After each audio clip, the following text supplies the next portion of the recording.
These cold still roads are all we'll ever find, and memories made from trails we left behind along the way. I know these roads will lead us home.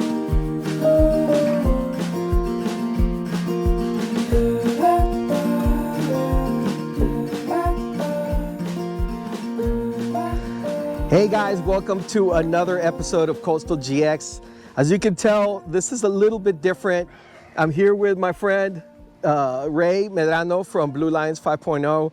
He's joining me. As you all know, we've been coming out here for many, I guess, episodes now. And we've had a lot of wonderful adventures just west of this location. So just to give you a heads up, where we are right now, we're right at the East Cut, at that old location where the trail could lead you to the west part along the shoreline of the Port Mansfield Channel. As of several weeks ago, you know, they put up, U.S. Fish and Wildlife put up these barriers that you see behind me, and it blocks the entrance of any vehicles heading back there. Now, this alone has brought up a lot of controversy and a lot of, I guess, you know, people, they can come up with their own ideas as to why this happened, but I'm here to clarify anything, you know, just in case people are wondering, hey, you know, is it because of this? Is it because of that? So I plan on clarifying that, and of course I have Ray here with me to back me up on some of the things that he's seen, and of course we're going to share some of our opinions. True, absolutely. I understand you made some phone calls and talked to some people in regards to this, and I'm very interested in hearing or listening to what they have to say about this closure here.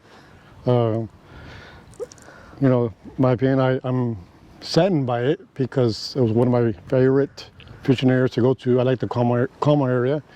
Not to mention I've been out here many times in my lifetime. I started coming out here when I was 12 years old. So when I came out here about 2 weeks ago, when I saw this, I was kind of, you know, disappointed. I didn't find any facts, or I don't know what the reason was behind this, but Robert took the initiative to find out, and he's here to tell us about that. Yeah, so as Ray said, you know, I did contact the Willacy County Sheriff's Office, I contacted Border Patrol, and of course, U.S. Fish and Wildlife. Now, to, you know, kind of give you some perspective, you know, the times that we've come out here, some of the things that we've experienced, you know, at least for me, everything has been positive. I have seen a couple of things that really didn't sit well with me. There was one episode where I found a bunch of junk back there. And I'm not just talking about, you know, hey, people leaving beer cans behind. I'm talking about appliances, canopies, all sorts of junk. It almost seems as if somebody went back there, Ray, on purpose, and just to dump the stuff over trash. There. Yeah. I understand in that episode, you found a VCR. Yeah. Who brings a VCR to the beach and to dump it, to top it off out here? I mean, where do you even buy a VCR nowadays? It's somebody's junk. And yeah, they decided to bring it out here. And it's hard to believe that actually washed up the shore, because VCRs are made out of metal. Yeah. And it was an older model, so it's supposed to sink to the bottom, right? No, this was just out, clearly away from the shoreline. Yeah. Was the rest of the debris and trash you found out there. Now, you know, a lot of, just like you guys, if you come out here, you know, you're probably just like us, you know, you want to leave it better than how you found it. So right after I identified that, I got together with Costa Cleanups. We came out here, we picked up all that junk and more, okay? So sometimes if you leave it organically, you know, the people will react and the people will do something about it. You know, there's another thing that I saw back there. I don't know. I'm going to try to see if I can get some pictures or video of it. You know, I know some of my friends, you know, recorded it. I didn't record it myself, but there were some abandoned pickup trucks back there. Yes, there was. Actually, in one of my episodes, I actually ran into the owner to that vehicle, and he had to wait it out until actually the terrain, the ground got dried up, because it was muddy and it was wet. So he was camping out there.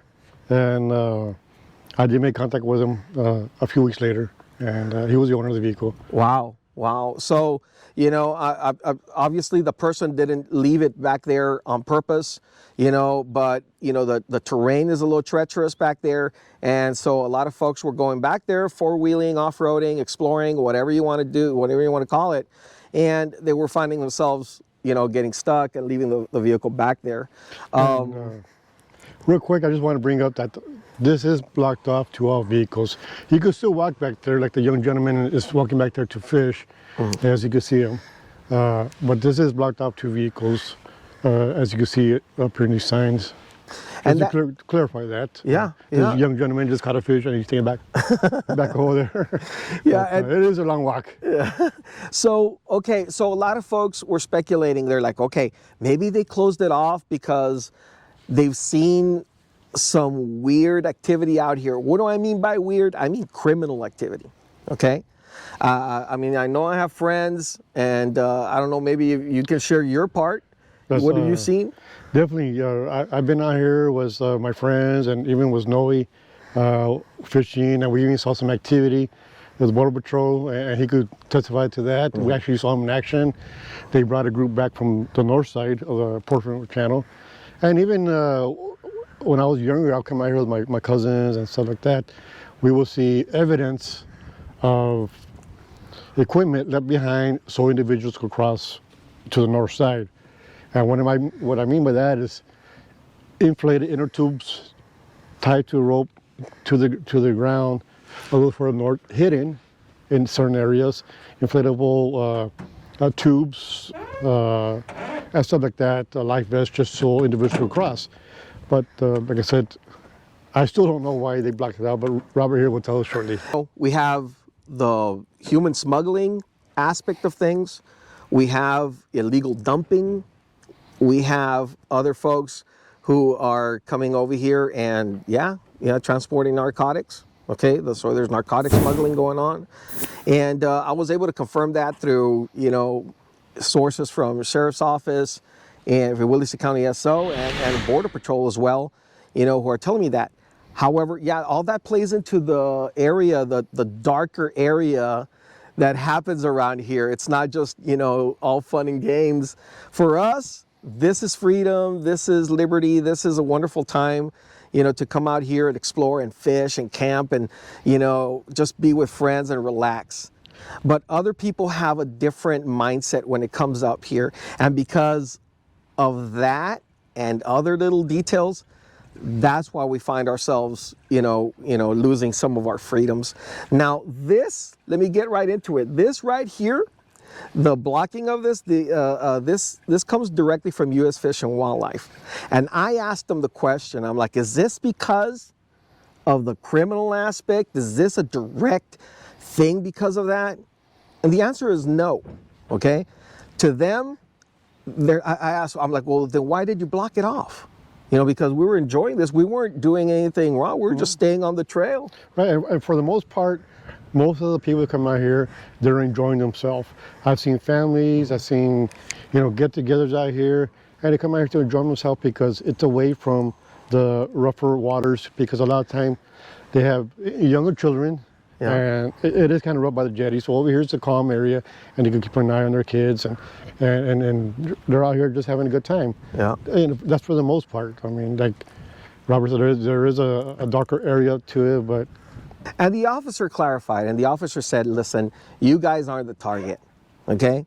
It's not like they know that we wouldn't, break laws, and we're not gonna be, doing anything against conservation, okay? We're all pro-conservation, and we all love this area. Why would we mess it up? But however, there are other people who are maybe not educated in the matter or just don't simply care, and they get out there, but they stray away from the trails. And this is what she was telling me. Even a lot of the birds that call this their home, because this is a wildlife sanctuary, okay?